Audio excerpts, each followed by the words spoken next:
Hi, everybody. This is Ian Lamont. I'm the founder of Lean Media, blog, book, and YouTube video channel. And I'm also the founder of I-30 Media Corporation, and I use Amazon advertising. And today I'm going to be talking about how to create an auto Amazon advertising campaign in the Amazon advertising campaign console. And this is useful if you sell any kind of product. Although the example I'm going to use today is from one of my brands, which is a book-related brand. So one thing that you should be careful of before you get started with any of this stuff, just as it's possible to make money on Amazon, it's also possible to lose a lot of money. You really need to understand the risks and also understand Amazon's terms of service, because if you violate them, you can find yourself losing your account or other privileges on Amazon. All right, so let's get started here. So here's the story. I have a product line called Cheat Sheets, in 30 minutes cheat sheets. This is something I created a long time ago, and I run a bunch of campaigns on them. And today I'm going to create an automated campaign for this particular product. This is the Google Sheets Intermediate Reference and Cheat Sheet Functions, Formatting, Sharing, and Shortcuts. So this is something my company just released recently. And one thing that you'll see about it is there's no ratings and no reviews. And actually, because it was just launched about a month and a half ago, it really needs to get some more eyeballs on it and get people buying it. So what I'm going to do is create an automated campaign. And this is different than a manual campaign, which means that you'll upload a list of keywords. So actually, one thing I should say about this, so I just pressed the Create button. I'm brought to this particular screen, and I'm going to choose Sponsored Product. So this is a Sponsored Product auto campaign. And what I usually do is I name the campaign after the product. So Google Sheets Intermediate, CS means cheat sheet. I'm also going to say SP, which stands for Sponsored Product, Auto. And this will help me, if I need to look through all my campaigns later on, identify exactly what's going on here.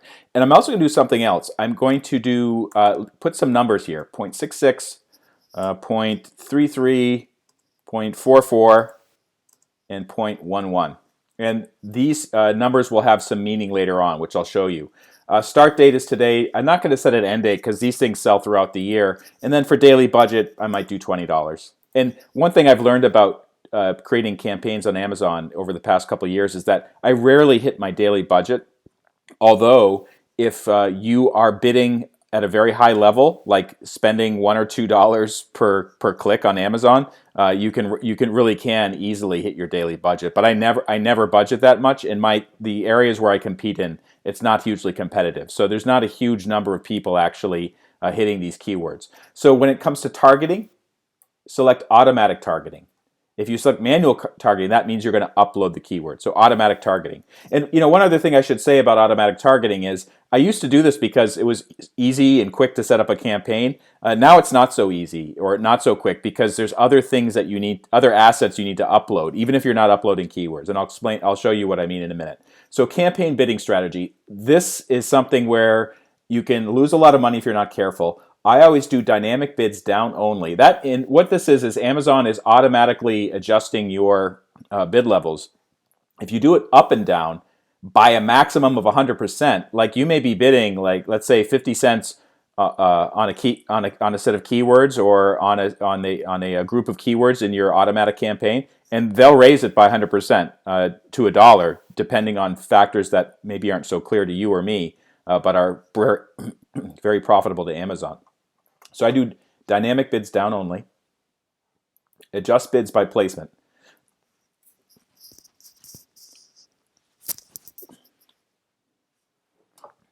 So for this, I do top of search, first page, I raise it by 5%. So that means it says a 75-cent bid will become 79 cents. That's okay for me. Gives me a little bit of extra wiggle room. You can do the same for product pages too. Ad format, custom text ad or standard ad. So I'll show you what this means actually. Let's go to, this is my Google Sheets Intermediate page on Amazon.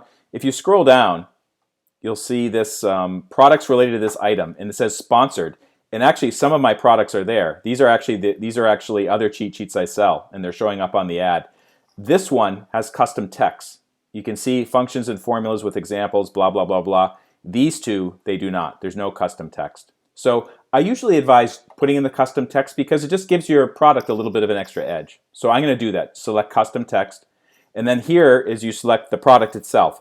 So what you can do is you can just go right back to your product page, take the title, and by the way, it says you last purchased this item on October 5th, 2020. After I launch something, I usually buy a copy of it just to kind of get Amazon's system started. I never, ever review my own products. That's against terms of service.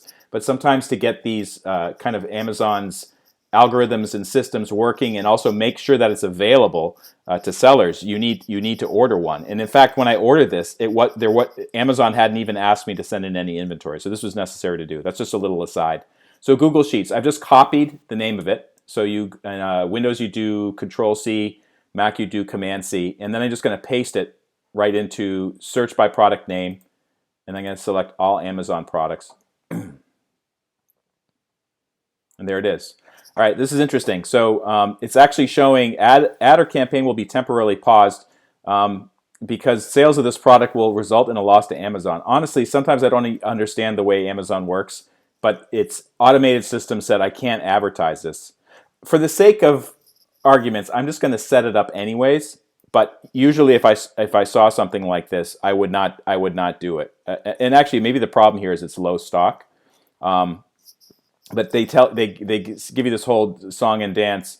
To help your product become eligible for advertising, please lower the product's cost. So, of course, they want you to lower the cost. But actually, in the past when I've seen stuff like this, sometimes I raise the cost because that will actually increase the profit level not only for the vendor but also for Amazon too, and that will get rid of this pesky little thing. So I'm going to go ahead and do this anyways because I've already set it up, and maybe there's some other changes I can make on the product side to make this particular thing go away. But let's just keep on going.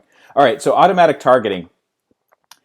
Never do this. Amazon will give you a default bid and a suggested bid. Neither one of these is beneficial to you. This is designed to maximize Amazon's profit.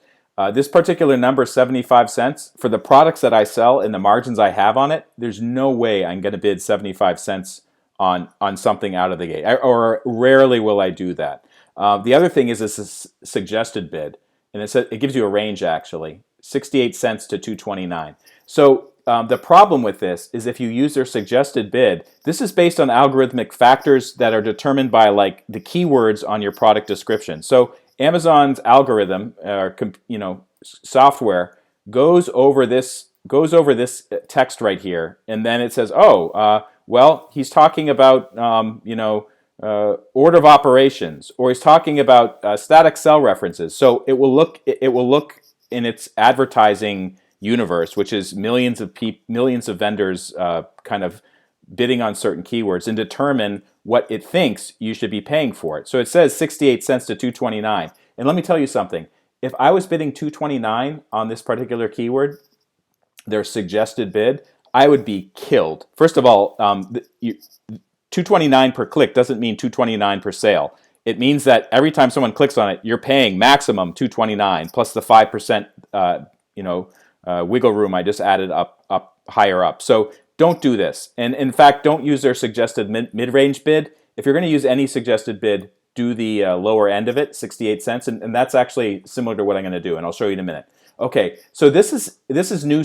When I first got started with Amazon advertising, they didn't have negative keyword targeting or negative product targeting. They've added this, and this is actually a good thing. This can help you out. By the way, I forgot to do one thing: automatic targeting. I was saying, yeah, don't do any of this stuff. I forgot to set the other one. So if you set bids by targeting group, Amazon will present you with these options for close match, loose match, substitutes, and complements. So close match, if you hover over the tooltip here, it says, we'll show your ad to shoppers who use search terms closely related to your products. Okay, that means if someone's searching for Google Sheets cheat sheet, my product would show up according to the bid here. For loose match, maybe they just search for Google Sheets, but they don't use cheat sheets, and it would show up here. Substitutes would be for a product that's similar to yours, and this might be something like Microsoft Word cheat sheet. And then complements are something that's complements your product. So, like let's say that the example here, they're saying, cotton sheets. A complementary product would be feather pillow. For me, a complementary product would actually be maybe a cheat sheet that's related to another type of Google software, or like a Chromebook. So that would be complements. But as you go down, these become less and less relevant. So for the close match, you should pay more. for loose match, you should pay less. And indeed, if you look at these levels here, you can see they go down. So what I did, if you remember at the very top, I selected in my name here, I said 66, 33, 44, 11. Those are the numbers I'm going. Those are the targeting groups I'm going to use, the bids I'm going to use. So let's just go back down here, and what I'm going to do is replace that. So the top one, close match, 66. The one below that, what did I say? I think I said 33. Let me just take a look here. And the reason why I'm having a little trouble remembering it is because this is a new product, I'm bidding a little bit more than I usually would.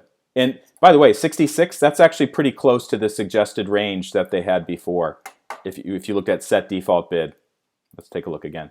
See that? So the suggested bid, 68 cents. So I'm actually getting pretty close to that for this particular exercise. Although normally, and the reason is because the product is new and there's no ratings or reviews. So I'm willing to pay a little bit more. Usually for a product like this, which has a pretty low margin, I would be paying tops for the close match, maybe 44 cents. But I'm gonna splurge a little bit here because I think I need to. Okay. And then I don't even remember what the other ones were, and I have to go back and look. All right, let's just say for the sake of argument, 0.22, and then here the bottom one, 0.11.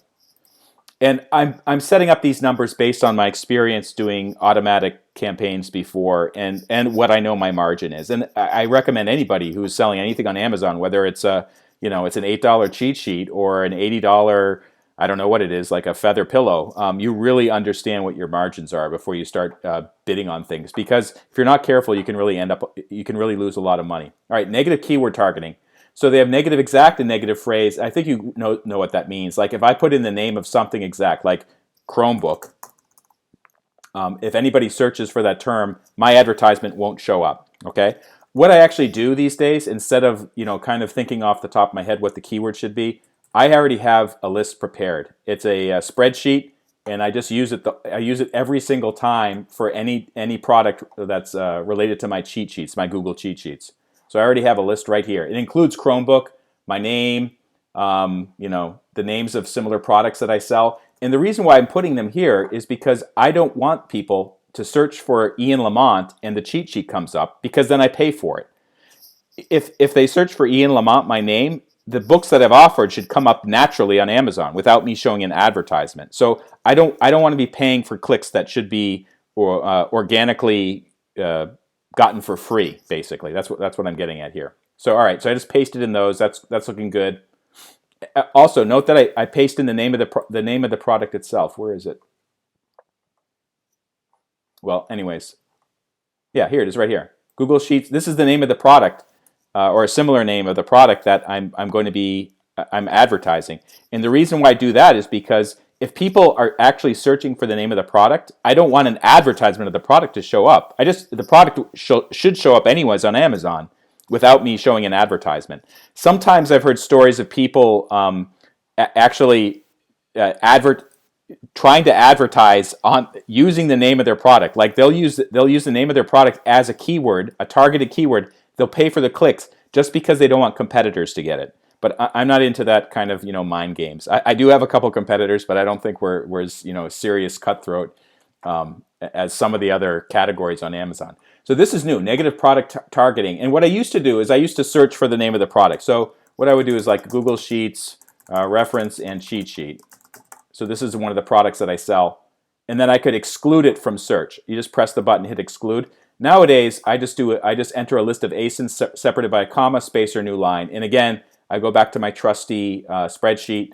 I already have the ASINs right here. These ASINs look a little bit different because they're based on another type of product identifier called an ISBN. I'm just going to paste them all in and exclude. And 2 of the 14 products weren't added. I don't know what they are. I don't have enough time to look into that.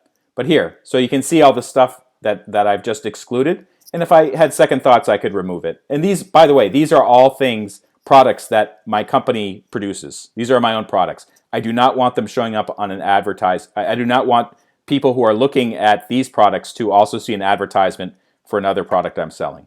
All right, creative. So you have 150 characters. That's not that long. And it gives you a little preview below it. So what I'm going to do is, again, I have a list of text. Here it is right here. I just copy that over. and paste it right in here. I've already measured it, so I know it fits. Okay, so Google Sheets, intermediate reference and cheat sheet. Intermediate tips, examples, and easy to read annotated screenshots, 8.5 by 11 inches. High quality cardstock, 3-hole punch for easy storage, $8. All right, and that's ready to go. So then I click launch, and they will review it. First of all, I know I'm going to get a warning because they said they're not going to make money on it, so I have to deal with that. But they'll also look at the text of the advertisement, and lately I've noticed Amazon, they're a lot stricter with what you can say and what you cannot say in your advertisement. Anyways, my name is Ian Lamont. I'm the founder of the Lean Media book blog and YouTube channel. If you want to see it, go to leanmedia.org and click on video, and you can then go to all my videos. I also have a whole bunch of the videos right on my blog, not just about Amazon advertising, but Amazon FBA, Amazon Seller, Amazon KDP, Shopify, WordPress, all this stuff that's great for sellers. Just take a look at that. And also, if you like the video that you just watched, if you could like it on YouTube or subscribe to me, I'd be very grateful. Thank you so much for watching.